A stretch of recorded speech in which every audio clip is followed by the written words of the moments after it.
Today, I'm at the 30th anniversary celebration of the company's founding with my family.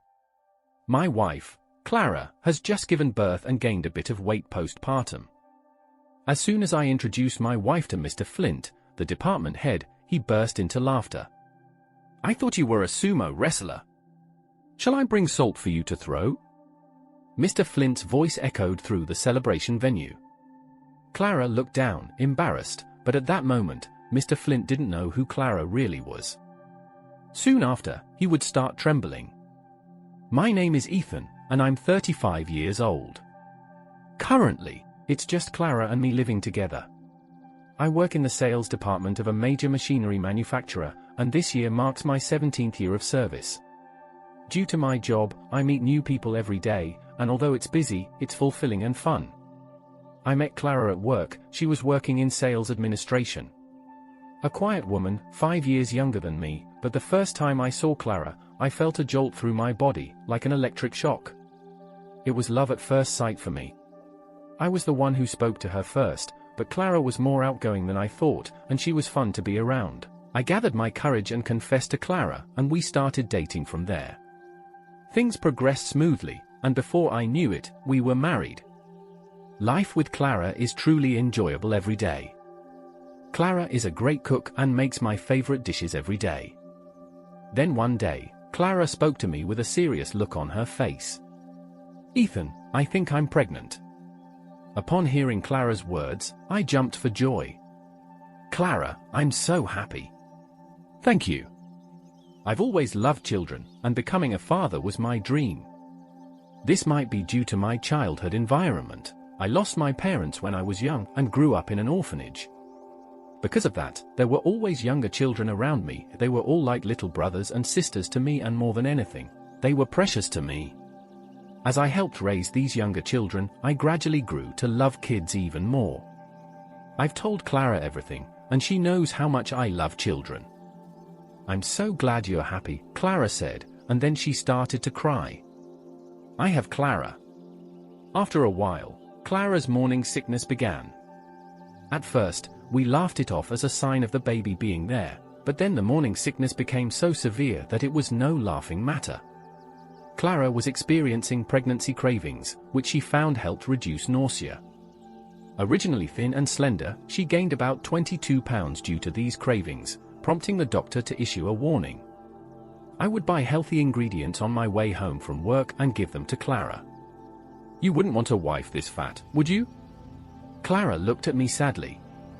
"I love you no matter what, Clara." It was the truth. There's probably no one else who thinks of me as much as Clara does, and to me, she's irreplaceable.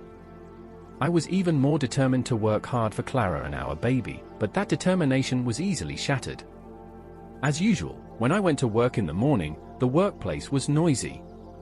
Curious, I decided to ask my colleague, Miss Carter, what's going on? Director Osaki seems to have collapsed at home yesterday. I don't know the details, but it looks like we'll have a reliever from another branch starting today. I was surprised to hear Miss Carter's words. Director Osaki was so energetic that he used to boast that his health was his only strong point. It was shocking to hear that such a person had collapsed. While I was in shock, the executive director came into the sales department with a man. The appearance of the executive director made all my colleagues go quiet. Then the executive director began to speak. "As you're aware, Osaki had a minor heart attack at home yesterday.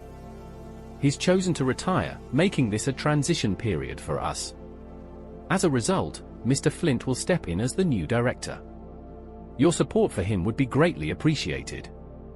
Everyone listened intently to what the executive director had to say. The man with the executive director began to look around and started to greet us. "From now on, I'll be the head of this department. I'm going to be tough, so I'm counting on you all." Everyone responded to Director Flint's words all at once. It was sad that Director Osaki was not around, but it couldn't be helped. I decided to do my best under the new director. That's when it happened. Director Flint suddenly came to my desk. "So, you're Ethan?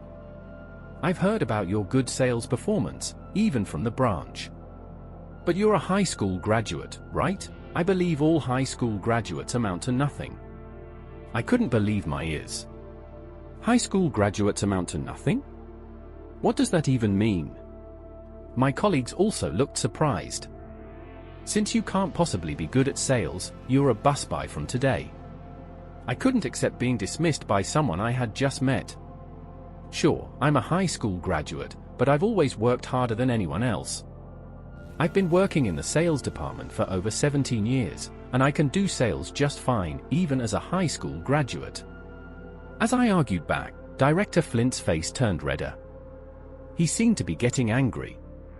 How dare you talk back to me? You'll be a busboy for life. If you don't like it, you can quit. I was shaking with anger. I faced hard times in my life, but this was the worst. But if I argued back now, it would jeopardize the future of Clara and our unborn child. With that thought, I started doing the janitorial work as Director Flint had ordered, trying to suppress my anger. "Ethan, I'll help you," Miss Carter offered to help me, worried. But Director Flint shouted, "Hey, Ethan, don't drag other people into this. This is why I hate high school graduates." Reluctantly, I ended up doing everything by myself. I couldn't understand why Director Flint was targeting me like this. Finally, when it was time to leave, and I was getting ready to go home, Miss Carter approached me. "It was a tough day, wasn't it?" "I'm sorry, I couldn't help." Miss Carter spoke to me with an apologetic look. "It's okay. I think Director Flint just doesn't like that I'm a high school graduate." Miss Carter nodded to my words. "It's sad, but that might be true. Actually, Director Osaki was also a high school graduate, and he and Director Flint joined the company at the same time. But when it came time to choose a director, they chose Osaki, who was a high school graduate, over Flint, who was a college graduate. Since then, he seems to have had a grudge against high school graduates. So, that was the past. But Director Osaki was a wonderful person who always arrived at work before anyone else and was always considerate of his subordinates. Perhaps the company chose people based on their character rather than their educational background, like high school or college degrees. It's ridiculous to target high school graduates. I could only sigh. When I arrived in front of my house, I forced a smile. I didn't want to worry Clara, who was pregnant. But when I entered the house, Clara looked at me with a concerned face. "You look even more tired than usual today. Are you okay?" Clara sees right through me. "Yeah, I'm just tired from some new tasks at work," I said, and escaped to the bathroom before Clara could catch on. While in the bath, I reminded myself that now was the time to work hard. I had trouble falling asleep that night. The next morning, when I woke up and went to the living room, a pleasant aroma greeted me. The dining table was laden with a breakfast so luxurious it was hard to believe it was just breakfast. Noticing me, Clara smiled and said, "I woke up early, so I made some things you'd like to eat. Enjoy whatever you like." "Me?" Miss Carter nodded.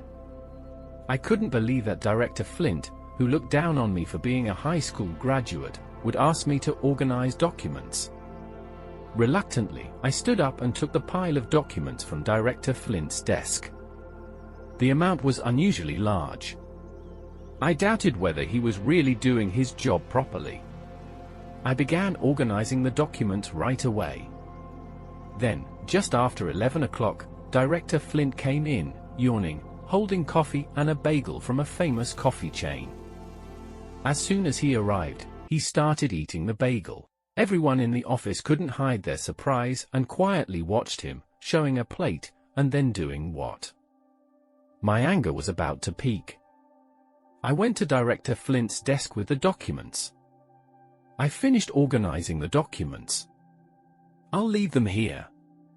As I said that, Director Flint suddenly raised his voice. "I'm having breakfast. How dare a subordinate interrupt me like this? Do high school graduates not understand that?" My body trembled with anger again. This boss is indescribably terrible. Thinking it was a waste of time to deal with him, I tried to return to my desk. Then Director Flint, while sipping his coffee, yelled even louder, "Hey, you must be free, right?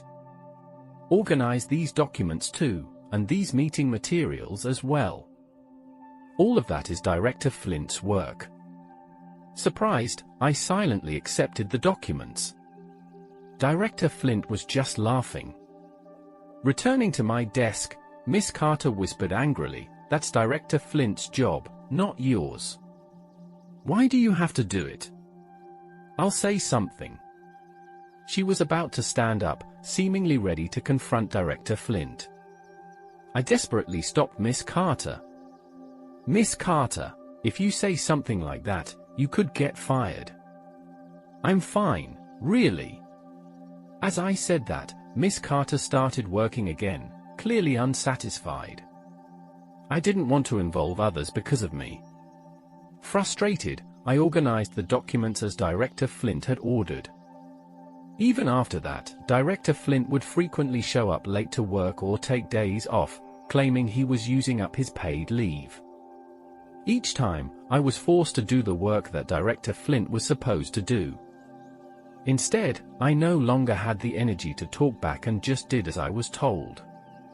However, an incident happened suddenly on the day of an important meeting. As soon as the meeting was over, Director Flint came out of the meeting room in a rage. He headed straight for my desk and started yelling at me. "What is this document? It's full of nonsense." I was confused and didn't understand what he was talking about. I just organized the documents as you instructed, Director Flint." Cutting off my words, Director Flint continued to yell at me. "This document, it's different from what I instructed. Are high school graduates blind?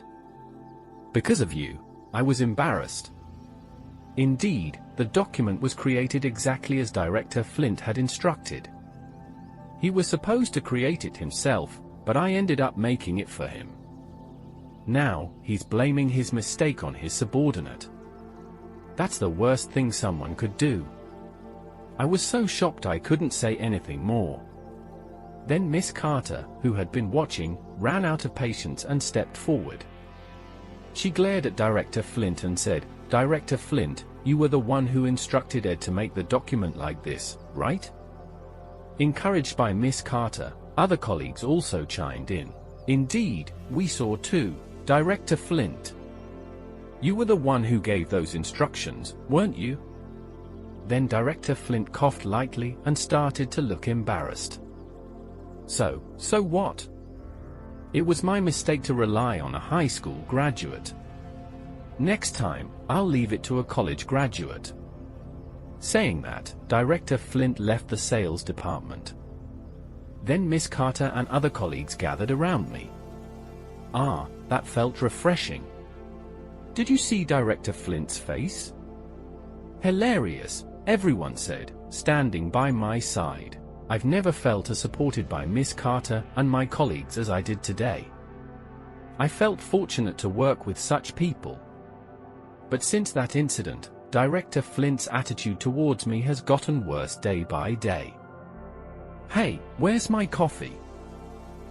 Coffee. Director said AITA heaped trivial tasks on me. Don't make me say it again.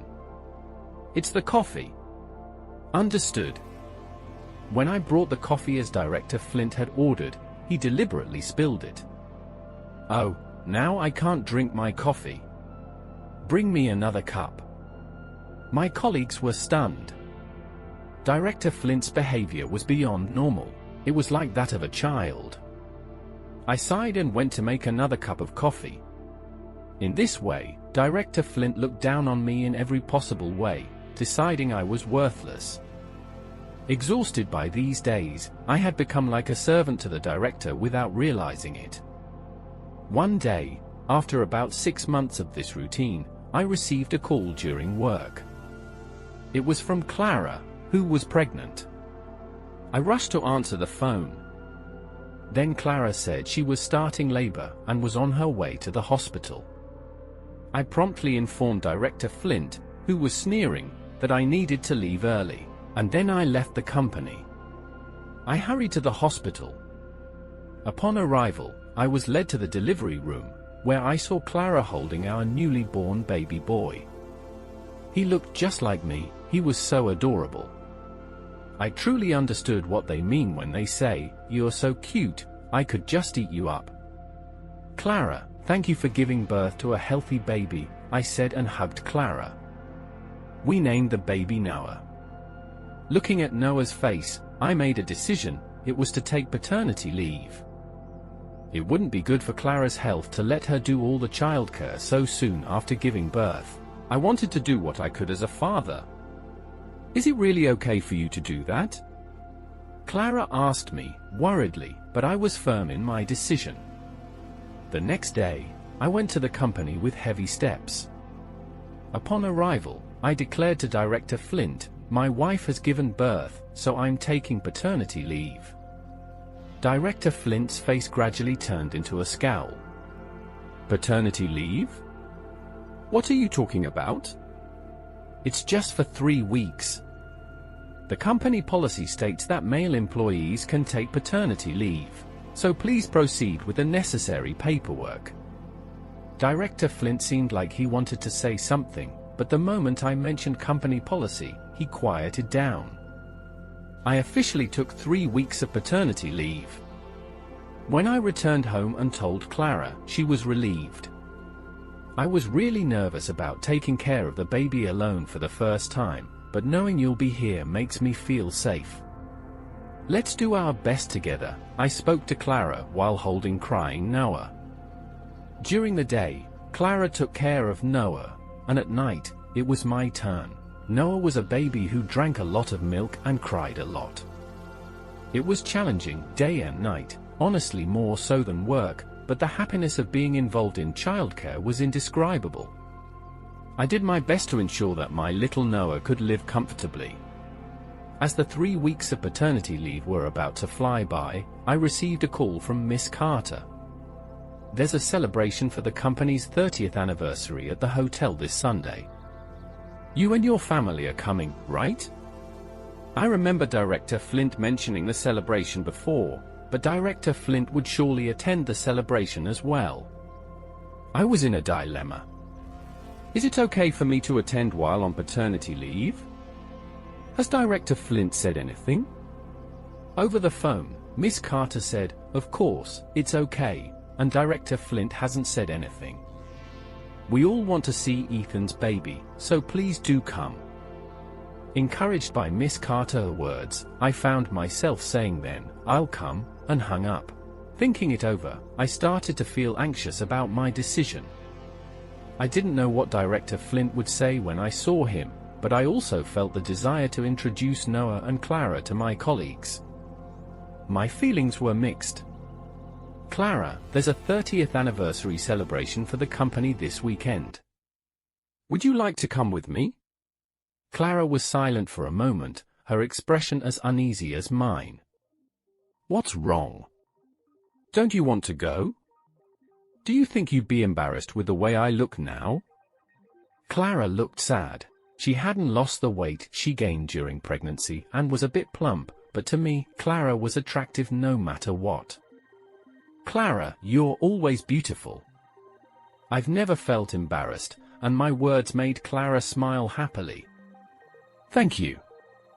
If we're going, I need to prepare what to wear." Seeing Clara's smile return made me happy. On the day of the celebration, I dressed in a suit for the first time in a while. Looking over at Clara, she was wearing a navy blue dress. The dress accentuated Clara's charm. "Clara, that dress looks great on you." Clara blushed as she dressed Noah. "Thanks for the compliment, but don't expect anything in return." Clara made a playful face. We got into the car and headed to the hotel for the venue.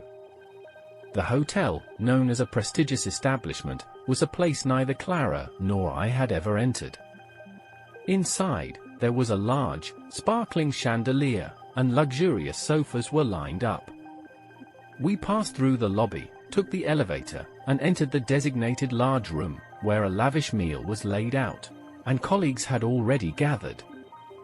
"Wow, this is my first time at a celebration like this," Clara was marveling with wide eyes. Noah, being held, looked around curiously. Then, we were approached from behind. It was Miss Carter. "Ethan, long time no see." "Oh my, how adorable." Miss Carter was captivated by Noah. "This is my wife, Clara, and our son, Noah. It's a pleasure to meet you. My husband always speaks highly of you." Clara greeted her, and Miss Carter smiled, saying, "Ethan, your wife is so beautiful. Take good care of her." Miss Carter held Noah, showering him with affection. I looked around, thinking I should greet Director Flint if he was here. However, I couldn't spot him yet. I then spoke to Clara, "Go ahead and get some food. I'll watch Noah. The food here is all exquisite. Let's go together." The meal was buffet style, where we could eat as much as we liked. I wanted Clara to enjoy the celebration as much as possible, as she always put Noah and me first. Clara happily said, "Thank you. I'll be right back," and headed to the food area with Miss Carter. Noah started to fuss a bit when he realized Clara was gone. Recently, Noah has started crying whenever Clara isn't around. It's probably part of growing up, but it makes me a bit sad.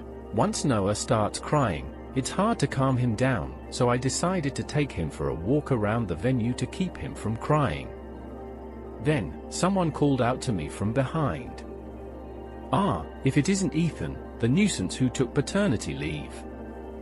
It was Director Flint, as usual. He had nothing but snide remarks for me. I stood my ground and spoke to Director Flint. "Thanks to the paternity leave, I've been able to participate in my son's care. Thank you for that."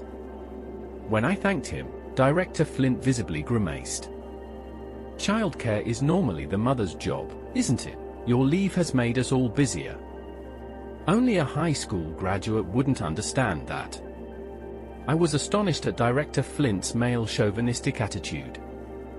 Being single, he probably doesn't understand the difficulties of parenting. I sighed. "I'll be returning to work next week, so I look forward to your cooperation, trying to keep my irritation in check." I said this to Director Flint, who then burst into laughter and said something shocking. "I got rid of your desk because it was in the way. There won't be a place for you when you return." I was stunned. Was he telling me not to come back to work? Just as anger was about to take over, Clara and Miss Carter returned. Clara looked puzzled, probably having overheard a bit of my conversation with Director Flint. I introduced Clara to Director Flint. "This is my wife, Clara." Director Flint then burst out laughing loudly. I thought she was a sumo wrestler. "Shall I bring salt for you to throw?" I was frozen. Clara, who had been self-conscious about her post-pregnancy weight, was mortified by his insensitive remark. She looked down, completely embarrassed. I couldn't hold back any longer.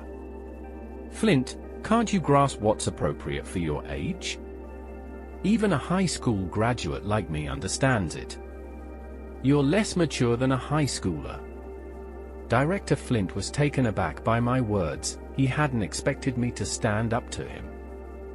The next moment, with his face turning red, Director Flint raised his voice so it echoed throughout the venue. "Shut up. I was only telling the truth. There's no way I'm less than a high school graduate."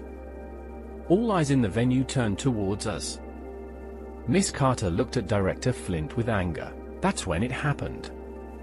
A couple walked towards us. "What's all the noise about?" Director Flint suddenly became meek and started making a big smile to the man. "I'm terribly sorry for the disturbance, Mr. Hawthorne. It's wonderful to see you and your wife together, as always.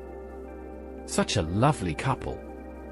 Today is a special celebration for the anniversary of the company's founding, so I brought my wife along."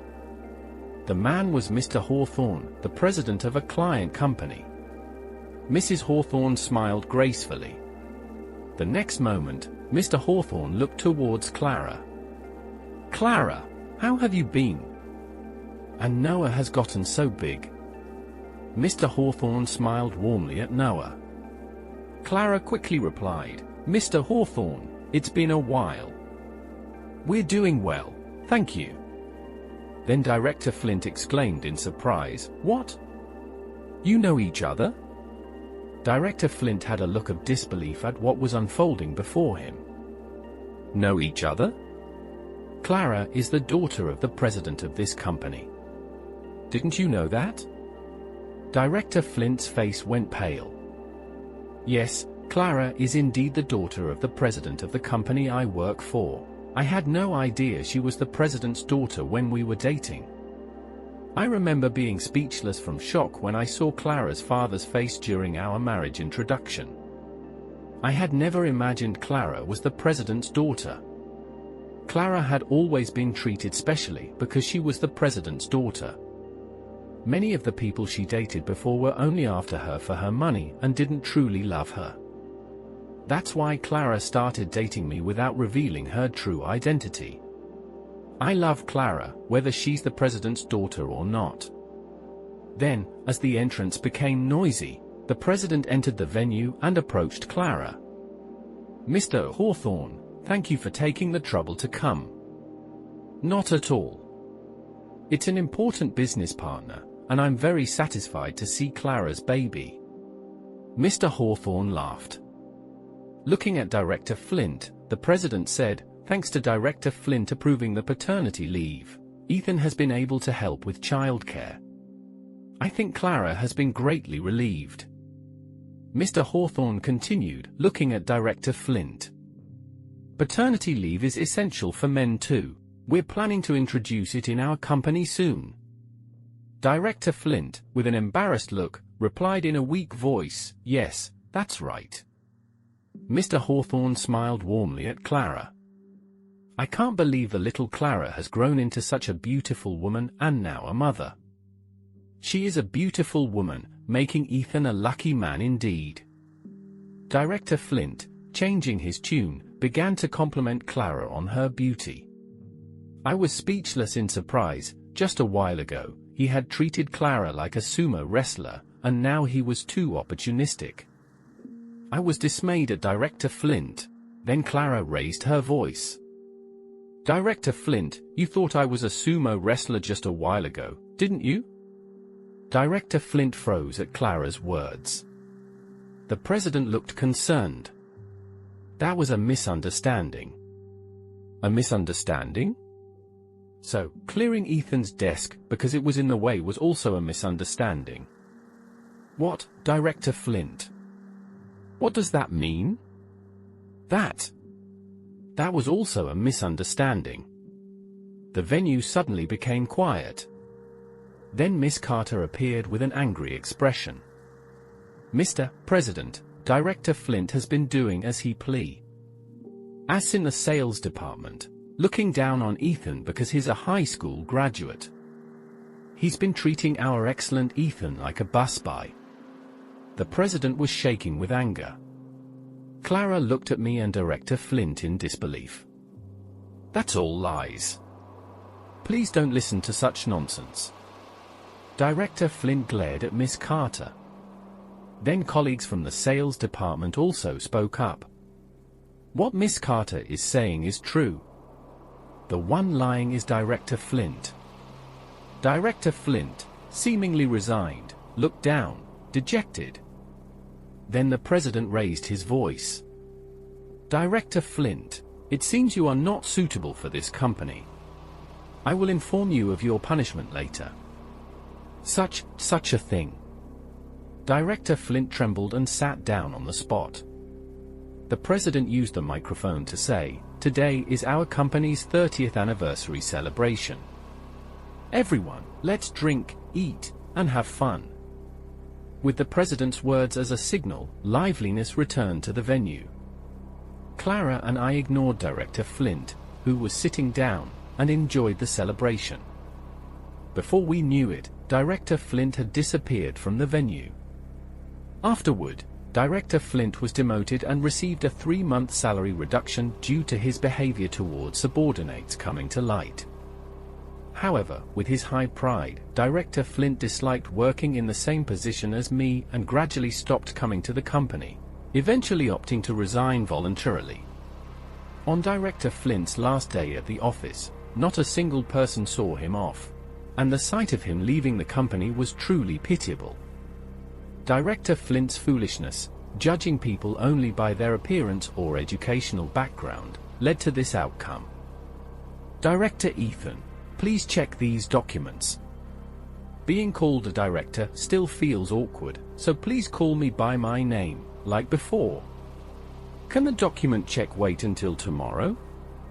I have an important matter to attend to today. Of course, today is Noah's birthday, isn't it? Yes, today is the important first birthday of Noah. I hurried out of the company and went home. At home, Clara and Noah were waiting for me with beaming smiles. I thought to myself that I would continue to cherish and nurture this family. Finally, we have concluded that the story unfolds with Ethan attending the company's 30th anniversary celebration, shortly after his wife Clara has given birth to their son, Noah. At the event, they encounter Director Flint, who makes an insensitive comment about Clara's post-pregnancy weight, comparing her to a sumo wrestler. This incident escalates tensions between Ethan and Director Flint, who already has a history of disrespecting Ethan for being a high school graduate and for taking paternity leave. Director Flint's disdain for Ethan is evident when he tells Ethan that his desk has been removed, implying Ethan should not return to work. The situation takes a significant turn when Mr. Hawthorne, a client company's president and Clara's father, arrives at the celebration. Mr. Hawthorne's presence and his warm greeting to Clara and Noah reveal Clara's true identity as the daughter of the company president, unknown to Director Flint. The revelation leads to Director Flint's embarrassment and eventual downfall. After being confronted by Ethan, Clara, and their colleagues for his behavior and poor treatment of Ethan, Director Flint is demoted and receives a salary reduction.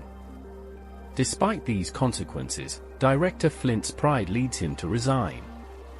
In the end, Ethan, who has been promoted to Director Flint's position, reflects on his journey and the importance of family.